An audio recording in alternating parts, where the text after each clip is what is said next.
अपनी जिंदगी को बीज से तशबीह दीजिए। ये आज मेरा टॉपिक है। मुक़द्दस कलाम में से जिस मौजू पर आज हम सीखने वाले हैं वो नोट फरमा लें। अपनी ज़िंदगी को बीज से तशबीह दीजिए।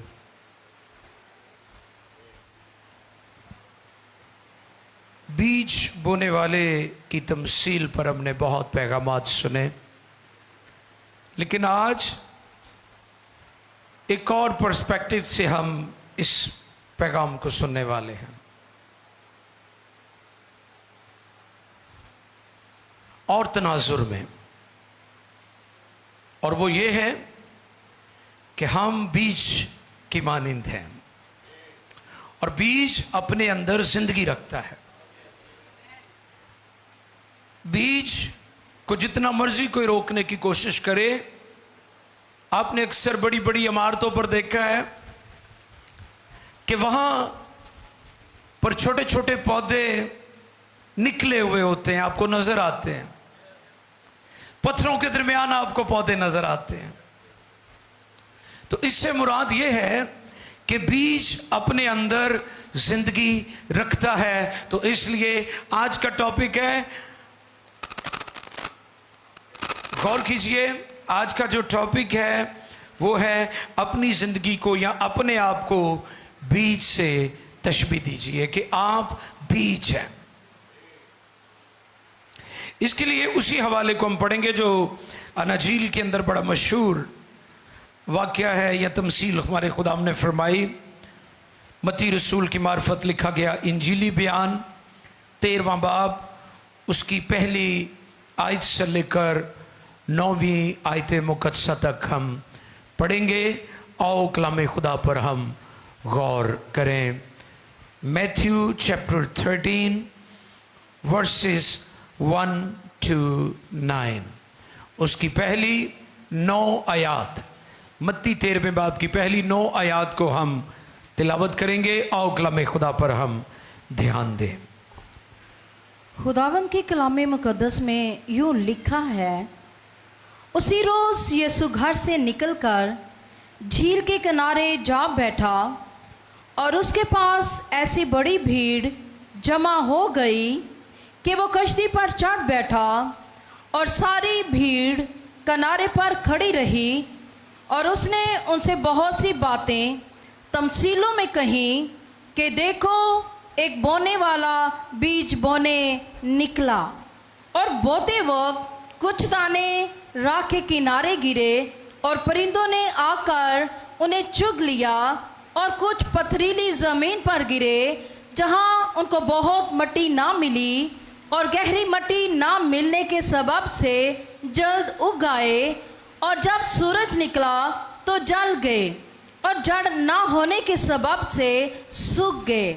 और कुछ झाड़ियों में गिरे और झाड़ियों ने बढ़कर उनको दबा लिया, और कुछ अच्छी ज़मीन में गिरे और फल लाए, कुछ 100 गुना, कुछ 60 गुना, कुछ 30 गुना। जिसके कान हो वो सुन ले। बहुत शुक्रिया, थैंक यू। मुक़द्दस कलाम के पढ़े, सुने, समझे और कबूल किए जाने पर खुदावंद की इलाही बरकत हो। सबके आमीन। वो झील के किनारे कलाम सुना रहा है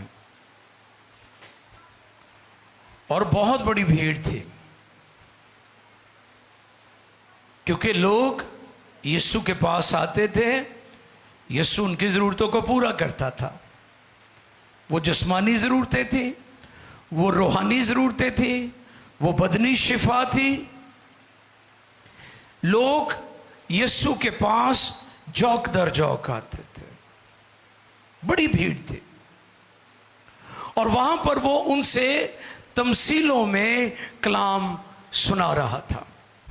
और हमने जुमे को सीखा कि यीशु मसीह तमसीलों में लोगों से गुफ्तगू करता था, लेकिन अपने खास शागिर्दों पर भेद की बातें, गहरी बातें डायरेक्टली उनको बता देता था। हालेलुया।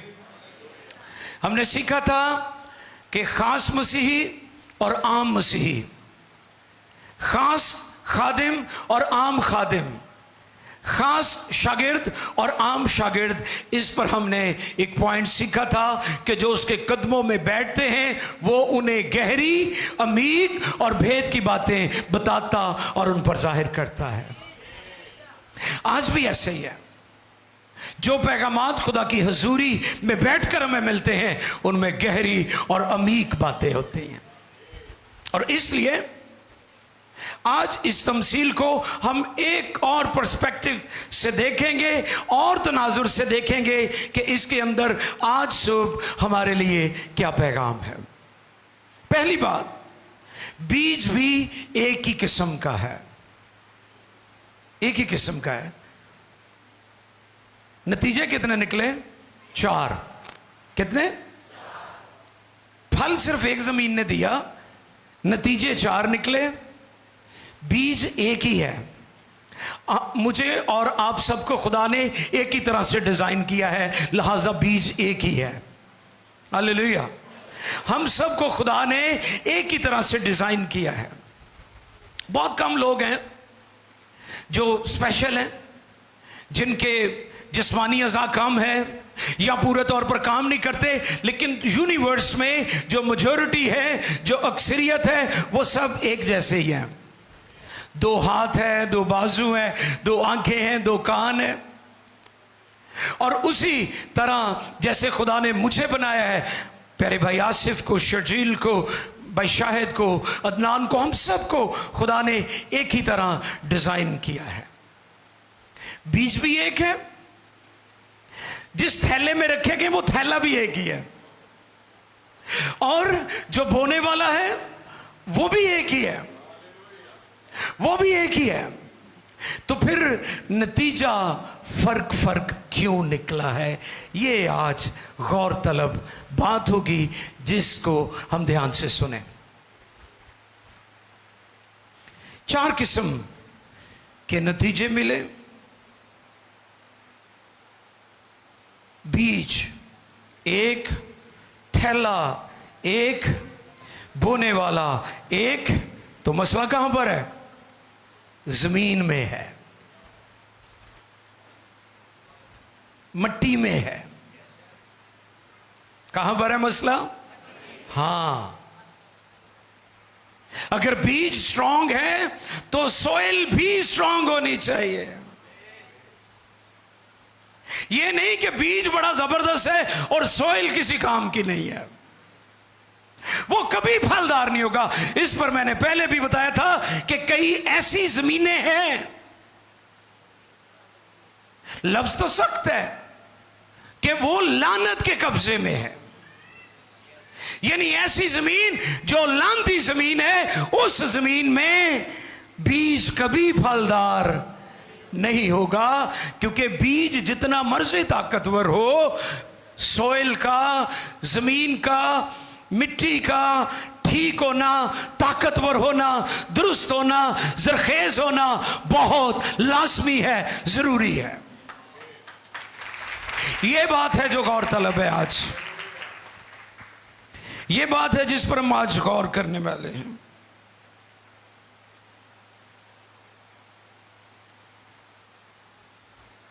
आप यूं कह लें कि हम सब बीज की मानिंद हैं।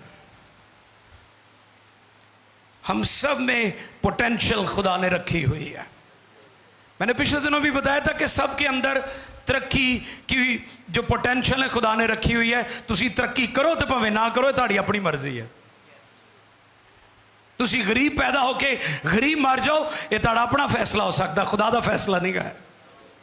खुदा ने आपके अंदर ये बरकत रखी हुई है कि आप ऊपर जाएंगे, आप बढ़ेंगे, आप फलदार होंगे, आप फलदार होंगे, क्योंकि बीज अपने अंदर जिंदगी रखता है। आप अपने अंदर जिंदगी रखते हैं। खुदा ने जब आपको बनाया अपनी शबी पर बनाया। खुदा ने ना के बनाया बल्कि अपना सब कुछ आपको दे दिया। खुदा ने आपको बड़ा खास बनाया है। तो इसलिए अपने आप को बीज के साथ तशबीह दीजिए।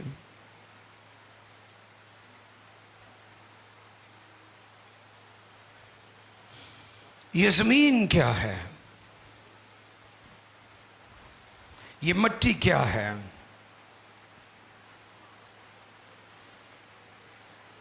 हमारे इर्द गिर्द के लोग, हमारा चर्च, हमारी फेलोशिप, हमारी कंपनी, हम अपनी कंपनी से पहचाने जाते हैं किस कैटेगरी दे हम। हमारा मेल मिलाप लोगों के साथ, उससे हम अंदाजा लगाया जा सकता है कि बंदा किस कैटेगरी का है। जुआ खेलने वाला किन्हां नाल बहना पसंद करेगा? तो जो सिगटा भर भर पींदे ने वो अपन सहेलियां लभ लेंदे ने महल्ले च। और रिश्तेदारों को जाइए ना, तो जे वो पक्कियां सिगटा पीने वाले ने तो वो लभ लेंदे ने कि उन्हों का यार बेली कित्थे आ। इसी तरह पीण पवाण वाले तुसीं वेखिया विचों ही ऐ ही चकमा दे के गायब हो जाएंगे। तुसीं कहणगे चंगा भला साडे नाल आया सी, वो किधर गया? वो तो अपनी सहेली लभण गया हुंदा है। आप उनमें देखिएगा हर शख्स अपनी अपनी दिलचस्पी रखता है। इसी तरह वो लोग जो खुदा के हैं, जिन्होंने अपना जीवन खुदा को दे दिया है, वो हमेशा खुदा के लोगों और रफाकत की तलाश में रहेंगे कि खुदा के लोग मुझे कहां पर मिलेंगे। अगर आप नहीं बढ़े, अगर आपने तरक्की नहीं की, तो आपने अपनी कंपनी की वजह से तरक्की नहीं की। आप जिन लोगों में उठते बैठते थे, आपने उनकी वजह से तरक्की नहीं की। और कई लोग तो ऐसे हैं जो आप से गुफ्तगू ही नेगेटिव करेंगे। जिवें तुहानूं फड़नगे तुहाडी बांह, तुहानूं लै जाणगे ते जो जनाब मुआद इकट्ठा कीता वो तुहाडे नाल शेयर करनगे, क्योंकि उन्होंने हजम नहीं हुंदा। उन्हें वो पूरी रिपोर्ट देंगे, पूरी न्यूज़ आपके पास आ जाएगी, किन्ने किन्ने की किया है तो की कीता है। अमेरिका में था मैं, तो मेरे दोस्त हैं पास्टर अनवर यूनुस, उनसे बात मैं कर रहा था। मैं कहा यार इतने नहीं चुगलियां करते लोग। मैं कहा साढ़े तो वेले ने उत्थे, उन्होंने होर कुछ भी नहीं, तो एक दूजे को डिस्कस करते रहते हैं। तो जिदा कितने भी जोर नहीं चलता, पादरियों को डिस्कस करता है। वो कहता इन्होंने कुछ नहीं कहना, इन्हों के दुआले हो जाओ। कहते पादरी साहब इतने सारे काम तो करते हैं, तो काम तो ध्यान इन्हों लाया, इन्होंने किसी की की बुराई करनी, ये अपनी अपनी दुनिया च लगे हुए हैं। आप उन लोगों से बचें जो आपके सामने निकम्मी गुफ्तगू करते हैं, आपके सामने हमेशा डिस्करेजमेंट की बातें करते हैं। आपको पढ़ने से डिस्करेज करेंगे, वो बड़िया ने तेरिया ने की कर लिया। आपको कारोबार करने से डिस्करेज करेंगे और कहेंगे बाकी नहीं कामयाब हुए, असी तो थे मसीही या पाकिस्तान जाते तो कारोबार चलना ही नहीं। वो इस तरह की बातें करेंगे। लेकिन मैं पाकिस्तान में बहुत सारे लोगों को देखता हूं जो कामयाब भी हैं। हालेलुया। ये नकम्मी बातें, ये मनफी बातें करने वाले लोग आपको कभी फलदार नहीं होने देंगे। अगर बीज तगड़ा है, स्ट्रांग है, तो फिर मिट्टी का स्ट्रांग होना, तगड़ा होना भी बहुत ज़रूरी है। अब कहाँ रहते हैं, ये मेरा आपसे सवाल है। किन लोगों में उठते बैठते आपकी कंपनी, आपके दोस्त, आपका पास्टर, आपका चर्च कौन सा है, इस पर गौर करें। चर्च की बात आ गई। बेशुमार लोग साल हर साल से अबाओ अजदाद की मिशनों में बैठे हुए हैं। We are not against any denomination और मिशन। हमारा मकसद ये नहीं होता इस प्लेटफॉर्म से, हम कभी किसी को नॉमिनेट नहीं करते, लेकिन जो सच्चाई की तालीम है वो ज़रूर लोगों को बताते हैं। हमारा मकसद लोगों की रूहानी तरक्की है, edification of body of Christ. Christ का जो बदन है उसकी तरक्की, ये बहुत ज़रूरी है। इसलिए अपनी फेलोशिप पर भी गौर करें, रिफाकत पर भी गौर करें कि आप कौन से चर्च का हिस्सा हैं। क्या आप उसी चर्च का हिस्सा है जिसको क्राइस्ट लेने आ रहा है, जिसको यीशु मसीह लेने आ रहा है? तो हमें इस बात को ज़हन नशीन करना है कि हमने उस रिफाकत का हिस्सा बनना है जिसको क्राइस्ट अल मसीह लेने आ रहा है। अपने इर्द गिर्द के लोगों पर गौर करें, आप कौन सी मिट्टी में रहते हैं? आप बीज की तरह हैं और आप कौन सी मिट्टी में रहते हैं? यहां पर फिर बुजुर्ग अब्राहम और लूत का मैं जिक्र करना चाहूंगा। इन दिनों बहुत सारे पैगामात हमने नू और लूत के बारे में आपके दरमियान शेयर किए। 2 से 3 पैगामात मेरे हैं, यूट्यूब पर मौजूद हैं। एंड टाइम्स के बारे में, आखिरी ज़मानों के बारे में पास्टर आसिफ ने भी इस पर मैसेज दिया। खुदा की खादमा ने भी पिछले दिनों नू की ज़िंदगी के ताल्लुक से बयान किया। ये सारे पैगामात हमें एंड टाइम्स के बारे में बताते हैं। अब्राहम और लूत, खुदा ने अब्राहम को कहा कि तू अपने रिश्तेदार नातेदारों को छोड़कर उस मुल्क में जा जो मैं तुझे देने वाला हूं। उसने क्या किया? उसने ऐसा ही किया जी। वो सबको छोड़ाया, लेकिन एक शख्स उसके साथ आ गया था। वो लूत था और उसका भतीजा था। उसने कहा नहीं, मैं इधर नहीं रहूंगा, मैं तेरे साथ ही जाऊंगा। वो उसके साथ आ गया। उसने उसे अपने साथ रखा। और मैंने पिछले दिनों भी बताया था, लूत की बीवी को याद रखो, वो अब्राहम के घर में रहकर भी निजात ना पा सकी। वो कौमों का बाप मुकद्दस अब्राहम, जिसे बड़े फख्र के साथ कौमें कहती हैं, वो हमारा बाप है। और बड़ा प्राइड फील करते हैं लोग कि हम बुजुर्ग अब्राहम की नस्ल से हैं। वो वहां पर रहकर भी तब्दील नहीं हुई थी। और फिर लिखा है कि वो यानी लूत अब्राहम के साथ रहता था, और कुछ अरसा के बाद अब्राहम के चरवाहे और लूत के चरवाहे आपस में, हाँ जी, उन्होंने दी लड़ाई शुरू हो गई। जल्दी इतिहाद बहुता नहीं चलिया। कई इतिहाद असी कर तो लेने आ, लेकिन वो बहुत ही देर चलते नहीं गए। वो जल्दी ब्रेकअप हो जाता, उन्होंने जल्दी टुट जाते हैं, क्योंकि आपस में उनके चरवाहे लड़ते थे। इसलिए ये शराकत, ये फेलोशिप, ये रफाकत ज्यादा देर कायम ना रही। और उसके बाद क्या हुआ? उसके बाद लूत की वजह से अब्राहम को जंग भी लड़नी पड़ी। कई दफा लड़ाई ਤੁਹਾਡੀ अपनी नहीं होंगी, ਤੁਸੀਂ ਦੂਜਿਆਂ ਦੀ लड़ाई च ਲੱਤ ਅੜਾ ਲੈਂਦੇ ਹੋ, और वो ਤੁਹਾਡੇ ਲਈ मुश्किल पैदा करते हैं। कई बातों में हम गैर जिम्मेदारी का मुजाहरा करते हुए दूसरों के कामों में दखल अंदाजी करके या दूसरों की लानतों में खुद दाखिल हो जाते हैं, और फिर हम दुख उठाते हैं, क्योंकि कई लानतें हमारी अपनी नहीं होती।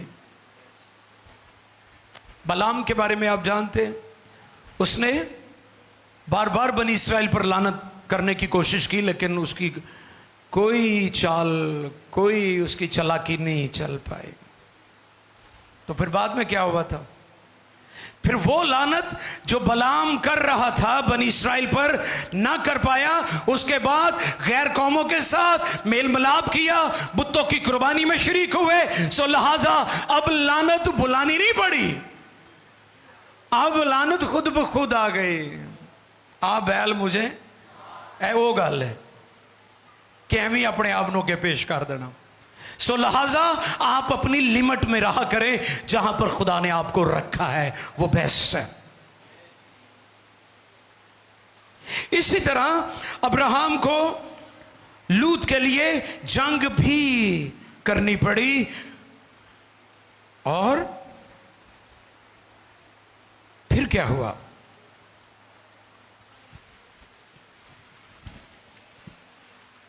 लूत के नाम का मतलब नोट कर लीजिए।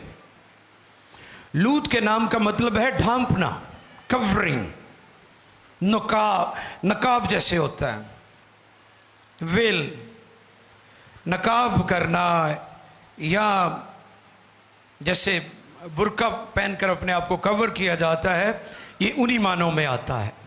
लूत का मतलब है ढांपना, कवरिंग, नकाब, छुपाना। याद रखें, मुकद्दस अब्राहम उतनी देर तक खुलकर तरक्की ना कर सका जब तक लूत उसके साथ था। हमारे साथ भी कई ऐसे लोग होते हैं जिनकी वजह से हमारी अपनी बरकत और तरक्की भी रुकी हुई होती है। यानी रॉन्ग पीपल हमारी लाइफ में एंटर हो जाते हैं। सुन रहे मेरी बात? रॉन्ग पीपल, गलत लोग। बीज स्ट्रांग है, बीज में ताकत भी है, बीज एक ही था, थैला एक ही था और बोने वाला भी एक था, लेकिन नतीजे कितने निकले? 4। क्यों? बीज एक है, बोने वाला एक है, थैला एक है, 4 नतीजे क्यों निकले? क्योंकि सोइल, जमीन ठीक नहीं थी। आप जितने मर्जी ज़हीन हैं, आप जितने मर्जी काबिल हैं, जब तक आपकी कंपनी, आपकी फेलोशिप, आपकी रफाकत, आपका चर्च ठीक नहीं होगा, आप कभी तरक्की नहीं कर सकेंगे। इसलिए आप देखें कि आपके दोस्त कौन हैं, हमारी बेटियां, हमारी बहनें, देखें आपकी सहेलियां कौन हैं, आपका मेल मिलाप किन लोगों से है। शाम ਨੂੰ ਕਿਨਾਂ ना बह के ਤੁਹਾਡਾ ज़्यादा टाइम गुजरता है, इस पर गौर करो तो फिर पता चल जाएगा आप किस डायरेक्शन में जा रहे हैं, मंजिल क्या होगी, उसी से अंदाज़ा हो जाएगा कि आप की मंजिल क्या है, डेस्टिनी क्या है आपके।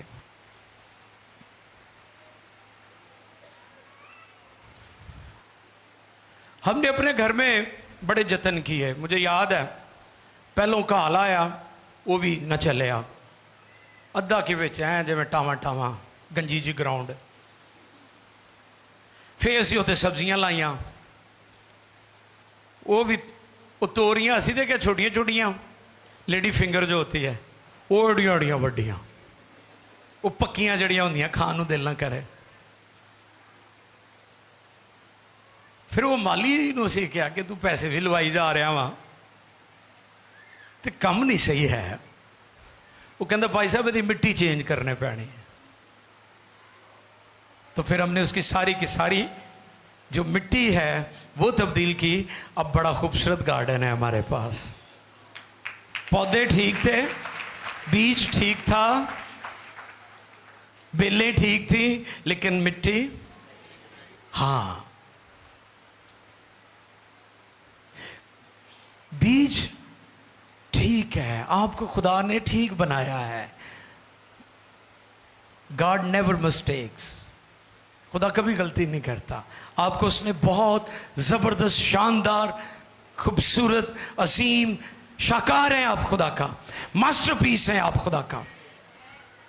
बीज जबरदस्त है, बीज अपने अंदर जिंदगी रखता है, बीज की क्वालिटी मौजूद है, आपके अंदर खुदा की बरकत मौजूद है और ये बिल्टन है आपके अंदर ऑलरेडी मौजूद है। ये पोटेंशियल खुदा ने आपके अंदर रखी है। आप फलदार हो, आप आगे बढ़े, आप तरक्की करें, आप, आपकी नस्लें, आपके खानदान। लेकिन आपकी सोसाइटी ने, आपकी फेलोशिप ने आपका बेड़ा गर्क कर दिया। आप ठीक जगह पर नहीं है, आपकी जमीन ठीक नहीं है। जमीन का ठीक होना भी बहुत जरूरी है। बीज ठीक है लेकिन जमीन ठीक नहीं है।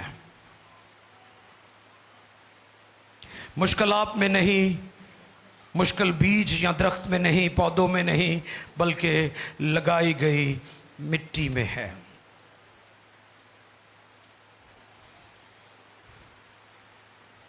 जो आपके इर्द गिर्द हैं, कई दफ़ा वो आपकी वक्ती मदद कर देते हैं। ये ज़रा गौरतलब पॉइंट है। हमारी भला क्या फितरत है कि किसी बंदे ने साड़ी थोड़ी जी मदद कर दी, असी उहदी हर जायज़ ते नजायज़ गल मनण लई तैयार हो जाना है। एहसान थले दब जाने, असी कहने इन्हें यार आ काम किया, हुण मैं की करा जी, मैं की करा जी, उन्होंने तो सानू मिशन की नौकरी दी हुई है, तो जे मैं तोबा करके बपतिस्मा लै लिया तो फिर तो नौकरी चले जानी है। सोचते हैं ना ऐसे। छोटी छोटी हम चीज़ें लेकर सारी ज़िंदगी उस मिट्टी के अंदर बैठे रहते हैं जो हमें बेफल कर देती है। निकलो वहाँ से। खुदा आपको फलदार करना चाहता है।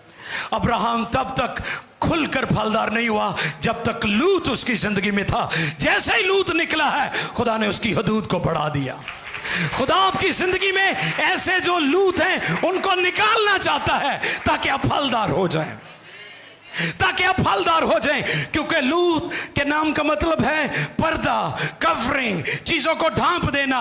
अब्राहम की बरकत तब तक छिपी रही जब तक लूत उसके साथ था, और जब वो गया है तो फिर खुदा ने बाप मुकद्दस अब्राहम को इतना बढ़ाया, इतना बढ़ाया, और आज उसकी नस्ल दुनिया में राज कर रही है। याईर की बेटी मर गई और शागिर्दों ने जब खुदावंद को ये पैगाम दिया कि उस्ताद को तकलीफ ना दी जाए क्योंकि वो लड़की मर चुकी है, तो खुदावंद यीशु मसीह की ये स्टेटमेंट, वो मरी नहीं बल्कि, तो वहां पर बहुत सारे निकम्मी बातें करने वाले लोग भी होंगे, मनफी गुफ्तगू, तमस्कर उड़ाने वाले, हंसने वाले।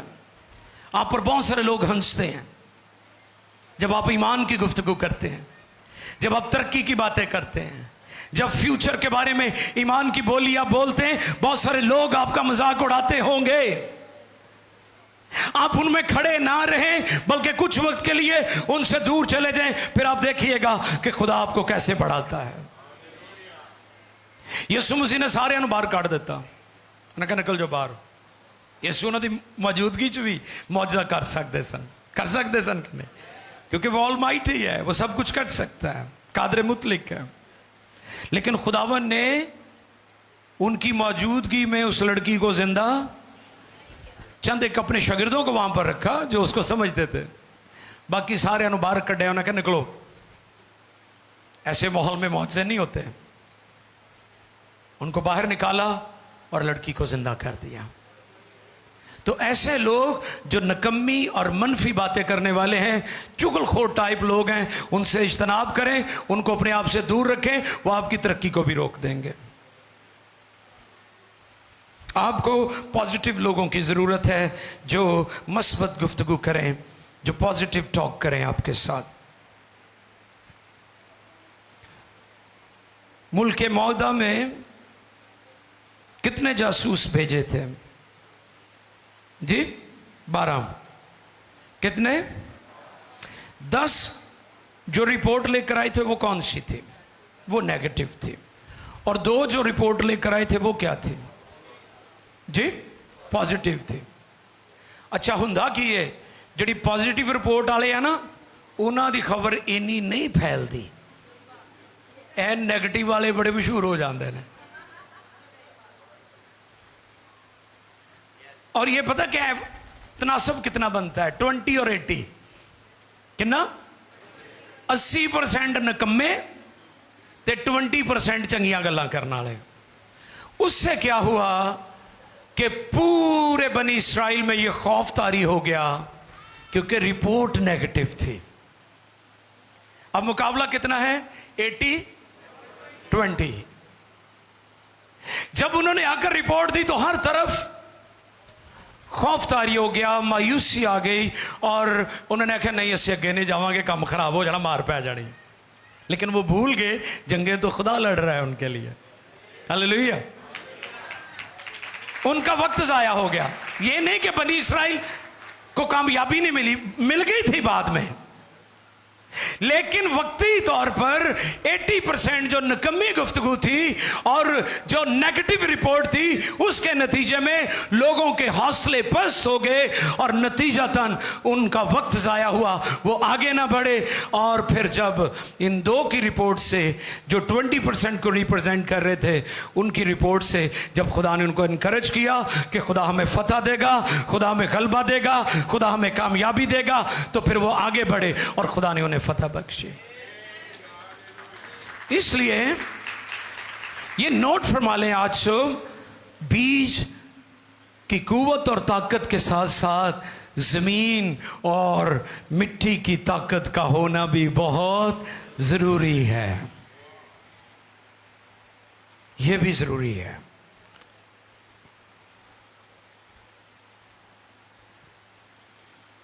हमारे मुल्क पाकिस्तान में भी यही हालात हैं।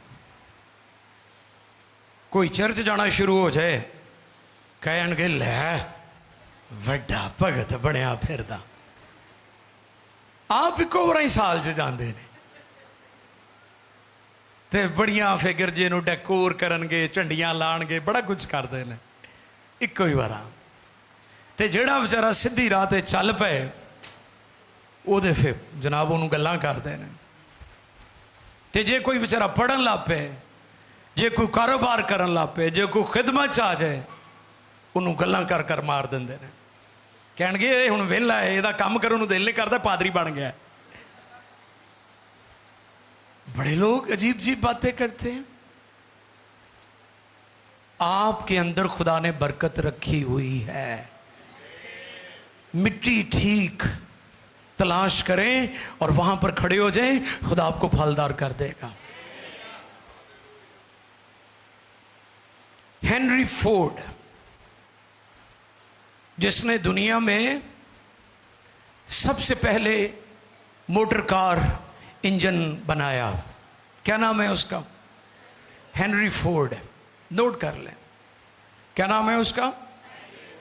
वो लोगों को दस बैठा कि मैं ऐसी शै तैयार करने वाला वां जिहड़ी आपे ही चलिया करेगी।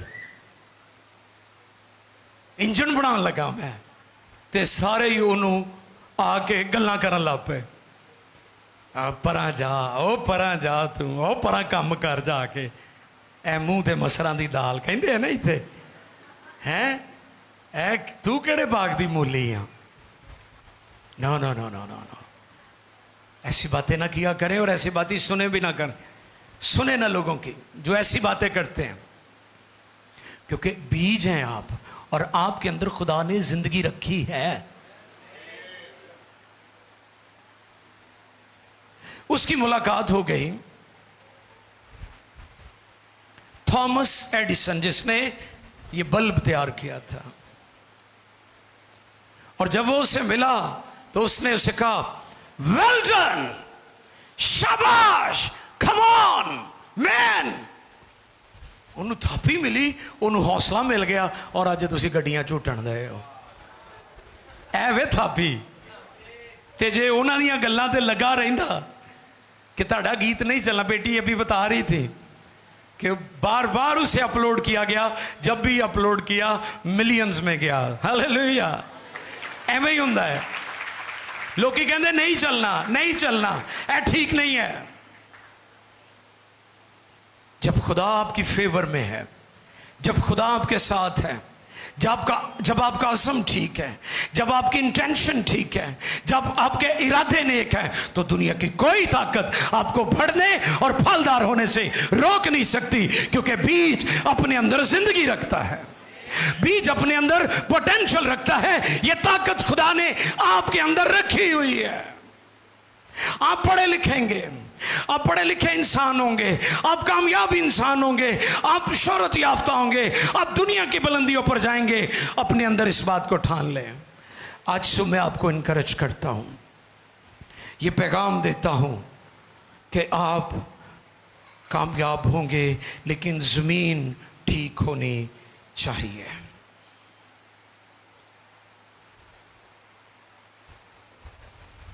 हेनरी फोर्ड गाड़ी का इंजन बनाने में कामयाब हो गया। हम शुक्रगुजारी करते हैं कि पूरी दुनिया को मसीहों ने बहुत कुछ दिया है। हालेलुया। और क्यों दिया है? क्योंकि उन्होंने बाइबल पढ़ी है। बाइबल ने उन्हें इनकरेज किया है, हौसला बढ़ाया बाइबल ने कुव्वत दी है, दुनिया को बहुत कुछ दिया है। वरना लोग अंधेरों में बैठे होते। थॉमस एडिसन अगर ना होता तो लोग अंधेरों में बैठे होते, तारीकियों में होते। हेनरी फोर्ड अगर डिस्करेज हो जाता तो आज आपके पास ये लग्जरी और बड़ी बड़ी कारें, आरामदेह कारें, जिनमें आप कई 100 मीलों का सफर जो कई लोग हफ्तों और महीनों में करते थे, आज आप घंटों में कर लेते हैं। ये इसलिए है कि वो डिस्करेज नहीं हुआ, उसका हौसला पस्त नहीं हुआ, वो मजबूत रहा और वो कामयाब हो गया। खुदा आपको भी कामयाब करना चाहता है, क्योंकि आपकी ज़िंदगी बीज की मानिंद है। आओ इस पैगाम पर गौर करें, आओ इस बात को ध्यान से सुने कि हमारी ज़िंदगी बीज की मानिंद है।